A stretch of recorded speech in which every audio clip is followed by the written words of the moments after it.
Welcome to the Daily. It's Wednesday, March 9th with Greg Lawless. I'm Jason Seguini. Big news coming out of Kansas City yesterday. Lance Armstrong on hand as they named their stadium Livestrong Sporting Park. Yeah, and it's named after Lance Armstrong's foundation. Obviously, we've seen those yellow bracelets all over the world. This is an incredible and unique project that Sporting Kansas City have taken on by naming their stadium after a non-profit. Now, what does that mean? It basically means that they are foregoing the usual cost of the naming rights. That's about $2 million.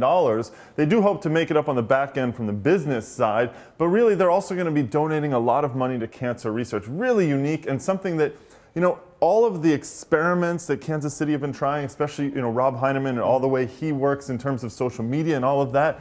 This guy is a risk taker. This is totally new and really interesting to see how it's going to play out over the 6 years of the contract. Well, they're going to open that park on June 9th in MLS action, but this summer we found out there's going to be some more action there, including Gold Cup, the U.S. taking on Guadeloupe. Yeah, that'll be on June 14th. That'll be the last game in group play for the United States. We did yesterday find out the entire group schedule for the U.S. They'll be taking on Canada on June 7th in Detroit, Michigan at Ford Field. That is my hometown. I will guarantee you I will be in Detroit for that one.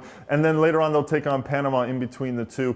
Mexico will open up against El Salvador at Cowboys Stadium in Arlington, Texas. That is the massive one with that incredible television that's about the size of a battleship. But obviously Gold Cup, everyone getting excited for how it's going to work out to determine who is the CONCACAF champion.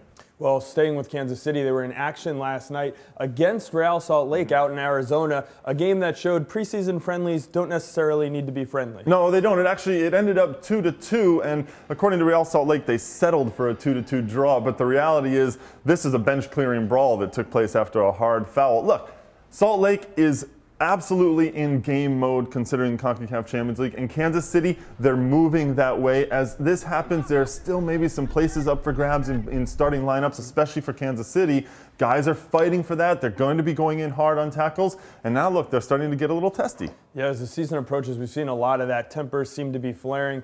The Red Bulls were in action last night against Atlas. We saw some of that, especially from the Atlas team, because they were called offside 20 or so times in that game. But an interesting game that ended 1-1. Yeah, and you know what? Look, New York, they're still trying to get their legs about them. You know, Rafa Marquez going up against his old club. Atlas doesn't want to lose to them, that's for sure. They don't want to come into this game and say, well, you know what, it's just a friendly, that kind of thing.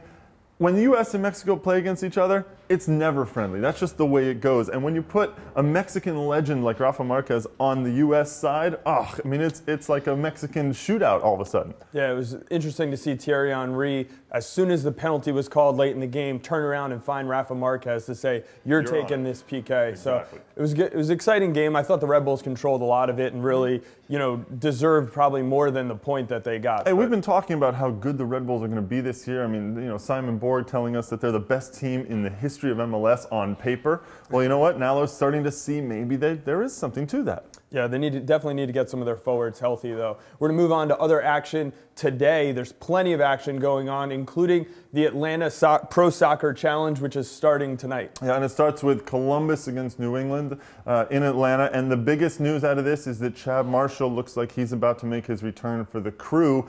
You know what? His post-concussion symptoms and things had him maybe thinking about retirement, but it looks like he's going to be back for the Crew tonight. All right, well, also in Carolina, we saw the first round of games on Saturday. They get back into action tonight in the Carolina Challenge Cup. Chicago taking on D.C., the big matchup of the day. Yeah, and Chicago, you know, they got the win over the weekend, so it was good for them to get off to a decent start in this tournament. Now they go up against a D.C. team that's obviously hungry, looking for this preseason to get their rhythm going. So that'll be an interesting one. That's at 5 p.m. Eastern time. And then the second game will be Toronto FC against the Charleston Battery. And finally, the game on the West Coast, the Seattle Sounders, in their final attempt maybe at getting things right ahead of the regular season, take on the defending champion Colorado Rapids. Yeah, this is that thing they're calling the Community Shield. I don't really know exactly what it is, but it's basically the U.S. Open Cup champion Seattle invited Colorado out to play a game. Obviously, Colorado, the MLS Cup champions. And, you know what, another friendly Seattle. they're still trying to figure something out. I don't know what it is. They struggled in their own, when they hosted the Cascadia Summit last weekend. Colorado, we haven't really heard too much about them in preseason. Haven't made very many moves. They are the cup title cup holders, so there really maybe no need to do that. So we'll see maybe if something comes out of that for them. I'm very curious to see what they're going to do with Caleb Folan in particular. All right, well, speaking of the West Coast, Greg, we have the West Coast road trip going on, the road trip to First Kick. Nick Vershaw, Jackie Pickering headed up the West Coast. They today are in San Jose. Yeah, they were in Los Angeles the last couple of days. They moved up to San Jose on Tuesday, and now they're hanging out with the team. Jackie Pickering got to a second hockey game on this trip. I'm not sure what's going on there, right? But they went to a game with the Bobby Burling, and they went over and watched the San Jose Sharks play. But they're going to continue getting some stuff out of the Earthquakes camp, see what's going on with their looks and what's going to happen with Chris Wondolowski in particular. How's he going to perform in 2011? Can he repeat 2010? Those are the big questions. Well, you can continue to follow the road trip to First Kick presented by Adidas on MLSsoccer.com all week. That's all we have for the Daily today. We'll be back tomorrow.